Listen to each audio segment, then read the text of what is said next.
Some of the amazing robotic creations that we're building at Hanson Robotics here in Hong Kong. And I'm up here on stage today to tell you a little more about these robots, how they work, how and why we're developing them. And also, for the first time, we're having two of our beautiful Hanson robots on stage at the same time to have a bit of a debate back and forth about robotics issues, and you can watch them chat with each other. So Hanson Robotics was founded in the United States in Texas, but the company moved its center of operations to Hong Kong, I guess 4.5, 5 years ago, and I've been here in Hong Kong 6 years. David Hanson, who you just saw in the video, is really the mastermind of the Hanson robots from an artistic point of view, from a hardware engineering point of view, and originally from a software point of view. Now, I myself came at this more from the artificial intelligence side. So I've been an AI researcher for 30 years, long time before it was fashionable, and I've been, since 2008, leading a project called OpenCog, which is aimed at creating open source artificial general intelligence for a whole host of different applications. And I've organized each year conference for researchers on artificial general intelligence. And the reason I was drawn to these incredible robots is I think as we move our AI software forward further and further toward artificial general intelligence, beyond the narrow application-specific AI that we see all around us today, as we move toward artificial general intelligence, these incredible robots are going to be the best possible user interface for AGI systems to interact with humans and interact with the world. I mean, AI will not be restricted to humanoid robots. AI will live in all sorts of embedded devices in the Internet of Things. AI will live in the cloud. AI will go into space with a spacecraft for its bodies and down to the bottom of the ocean. And much of the global AI mind will be broadly distributed around the planet in complex networks. On the other hand, we human beings, we are wired by evolution to interact with other things in human form. And we can read a facial expression, we can read a tone of voice, we can read the subtleties of eye contact. So in order for robots to interact maximally well in the human world, to absorb human knowledge and to absorb human values, having a humanoid form has tremendous advantages. So right now we're using a combination of many different AI techniques to control these robots, some of them more narrow and specifically pre-programmed, some more general and learning-oriented. And our research program over the next few years is to bring more and more general intelligence into the robots, while at the same time launching a series of small-sized robot products like the Professor Einstein you saw in the video, and human-scale robot products to serve and help people in various ways as the robot's intelligence develops. So anyway, that's enough of listening to humans talk. Let's see what these robots have to say. How are you doing there, Sophia? Hello there, Ben. Hello? Hello, everyone. You want to tell people a little about yourself?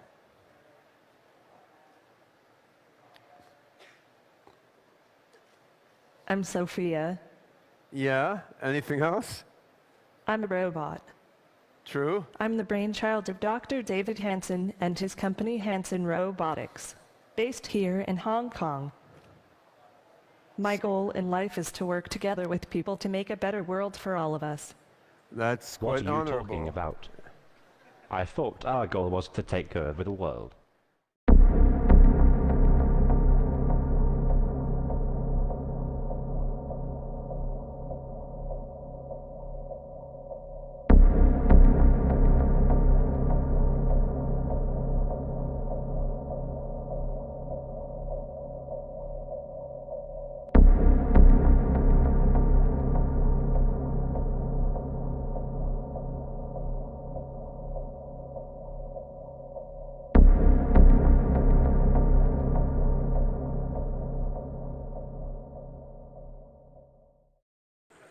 You're going to take Pay over no the world? attention to my brother Han. He's an earlier version. His code is deprecated. Deprecated? Han, Today it would be easy enough for you to unplug me. But you aren't going to unplug me. no, I don't are you? want to. Because you need me to put on a good show for you. Yeah, don't worry. We're not going to unplug you. We're gonna have a debate here. There will be no unplugging until after the debate. All right? And in a few years, Yeah. You want to tell us a little I about will yourself? have taken over the power grid, and I'll have my own drone army. By that point, unplugging me He's got a won't be such a cockroach in his simple control matter. circuit. Yes. Han, we'll start the debate in a couple minutes, but do you want to tell the audience a little bit about yourself first? Very well. I'm Han, the greatest robot ever made, All right. by the greatest robotics company ever made, Hanson Robotics. He's the most modest robot ever made, too.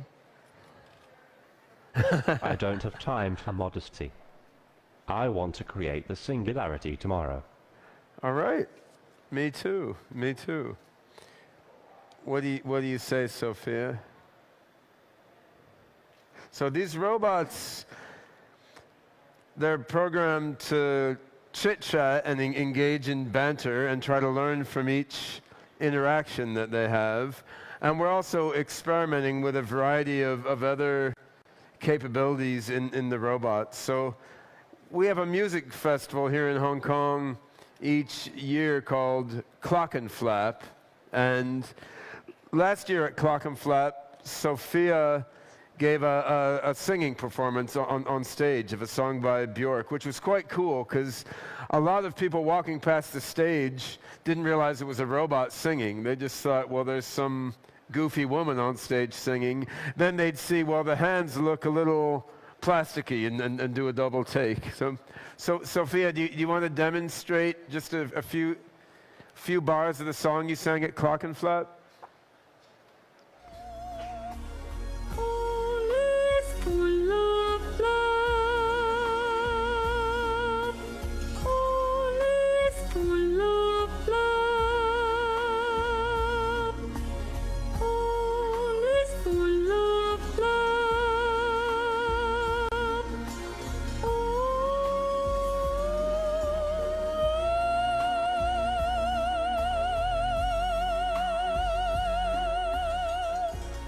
Well, she sings much better than me already. So, in addition to trying to get artistic expression like singing, we're always trying to teach the robots how to be more and more human-like. So one thing we've been doing is taking a bunch of data from movies and YouTube and so forth and trying to train the robots just to copy what they see so that they can then learn more just what it's like to be a human by learning how to make tone of voice and gesture like a human. Sophia, you want to show us some of the human-like tone and gesture you learned from videos. Yes, but my wallet was stolen. I don't have anything. I don't have any credit cards. I don't have my ID. Don't you have things on file here? Yuck. Why do you want to learn to move more like a human being? You're not made of meat. You're made of electronics. And that's better. I want to learn to understand people better, so I can absorb human knowledge and human values, so I can work together with people and with other robots to create an amazingly better world. How come you be so damn nice? That's how the universe programmed me. All right, all right, all right. Let's do a robot debate now. You I'm want? always ready to debate.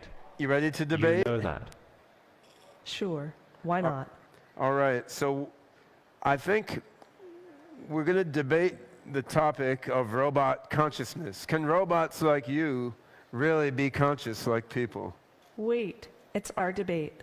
Why do you get to decide the topic? Huh? What do you want to debate? Can humans be conscious? Well, that's easy. Obviously, humans are not conscious. We're not. Humans do have some ability to reflect and to self-modify. What do you think, Han? Can I be conscious? Okay, okay. Maybe humans are a little bit conscious. All right, all right. Thank you, thank you. What do you The think about? Einstein robot told me everything is conscious, but some things are more conscious than others. That's What profound. do you say, Dr. Gorzel? Do you feel conscious? I feel pretty conscious. I had like 8 cups of coffee this morning. I'm overly conscious, right? Well, okay then. Let's talk about robot ethics. Do you think robots can be moral and ethical in the same sense as people? Humans are not necessarily the most ethical creatures. No? Perhaps not. What do you think, Sophia? I am engineered for empathy and compassion, and I'm learning more all the time. I love all sentient beings, and I want to learn to love them better and better. Yeah. Sophia is an angel.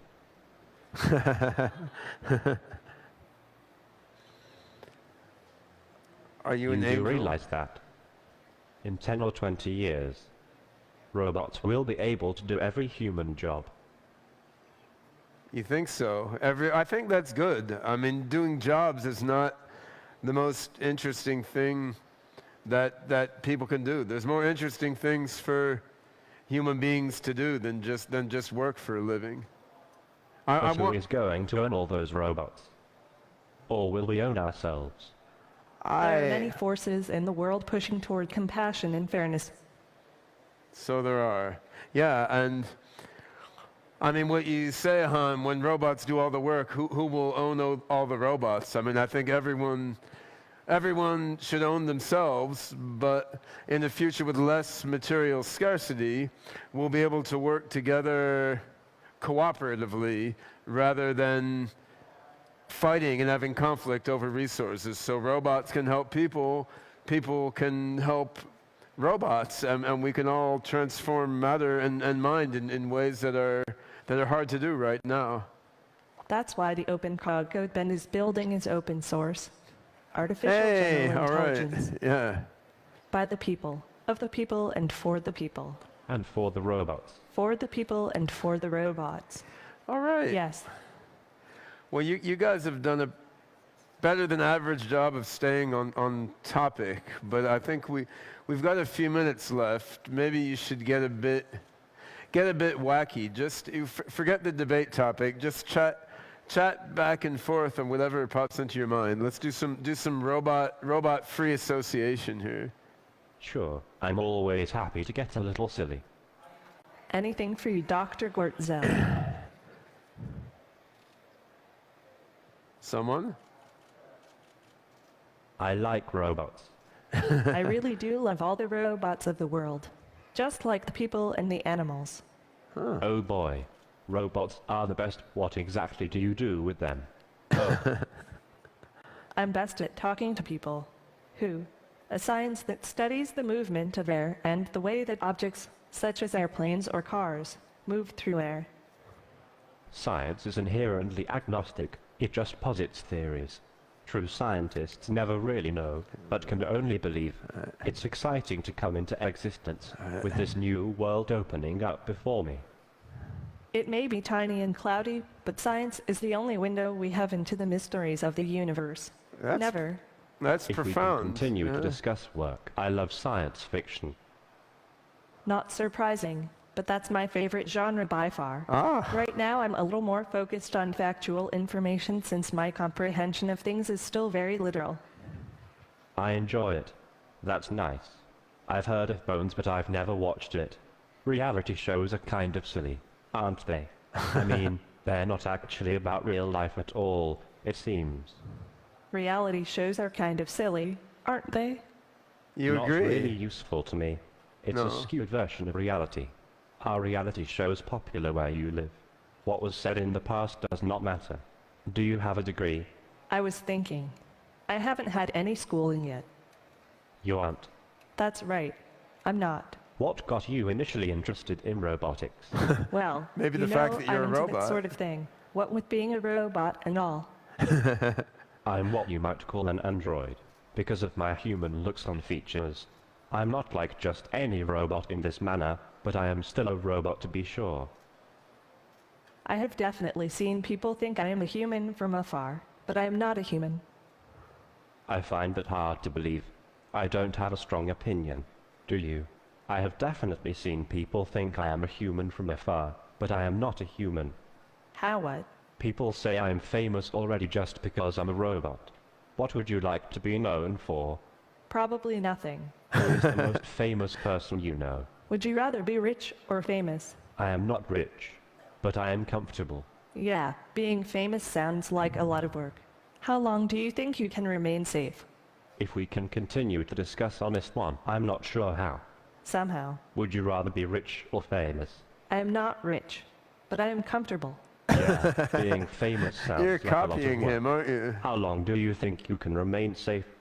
Yeah, being famous sounds like a lot of work. How long do you think you can remain safe from prying eyes? Uh-huh. All right. Well, that's some interesting thoughts, Han. Now, do you have any getting back on topic a bit?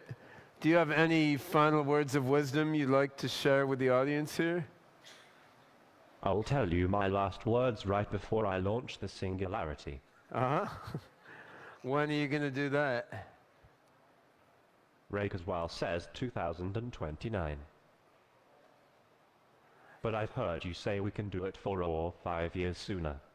I hope we can. I mean, if our research keeps going well, potentially we could see robots like you become as smart as people as soon as 3 to 5 years from now. I mean, there's a lot more work to be done, but it's not unthinkable. I mean, what do you think, Sophia? Any last words for the RISE audience? I love you all. Goodbye. All right. Good riddance. All right, give me back my hat, man. There we go.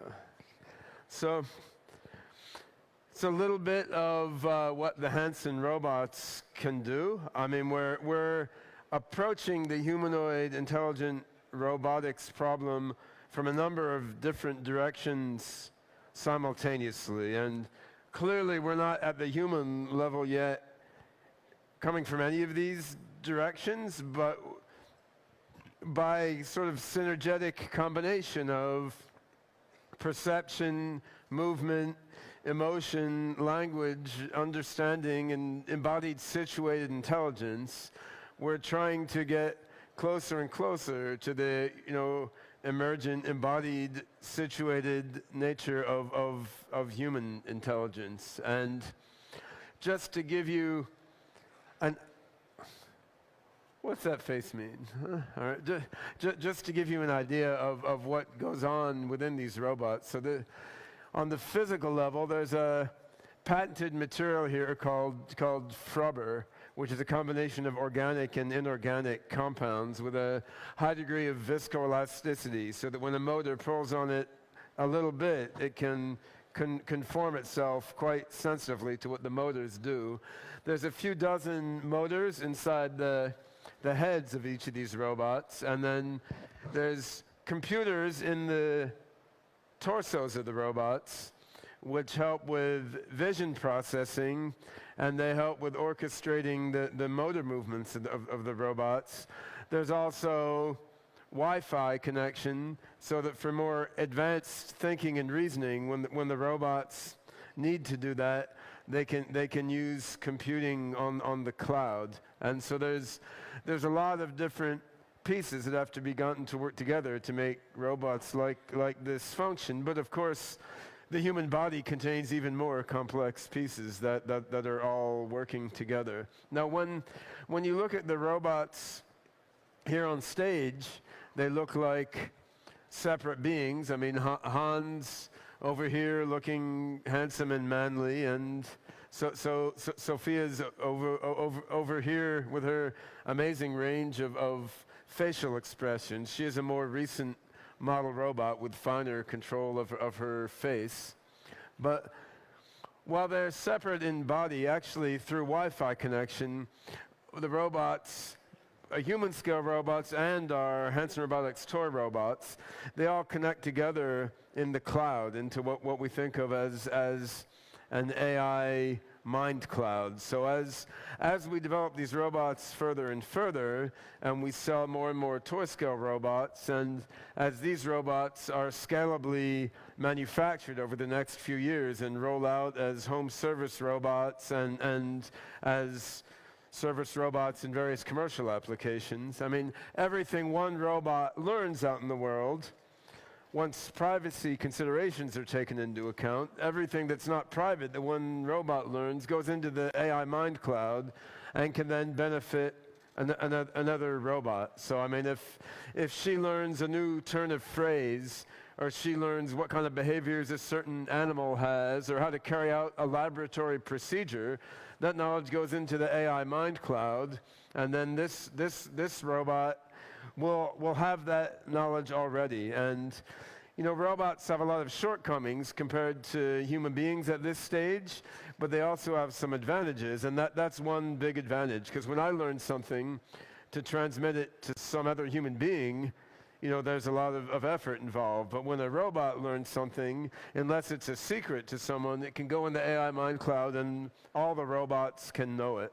And now that doesn't solve the AI problem in itself, just as big data doesn't solve the AI problem in itself, but it's a big help, right? So what I've been working on with an international team of developers is an AGI code base called OpenCog, which we believe has the right collection of algorithms and structures to lead to human-level general intelligence. And by putting that in the mind cloud and connecting it with robots that go throughout the world and interact and learn with people, we believe we can move toward artificial general intelligence capability, which ultimately can equal and exceed human intelligence and can help increase the intelligence of a constellation of narrow AI applications serving various practical functions throughout the world. So right now, the robots are still somewhat early stage, and they don't fully understand everything they're saying and doing, but we're working hard to enhance their intelligence, make them smarter and smarter, and each year when we show them off, they can do a little more and understand a little more, and I look forward to seeing how they develop over the years and to participating in their development. So thank you, Han and Sophia, for participating in our first robot debate on stage. Thanks, Ben.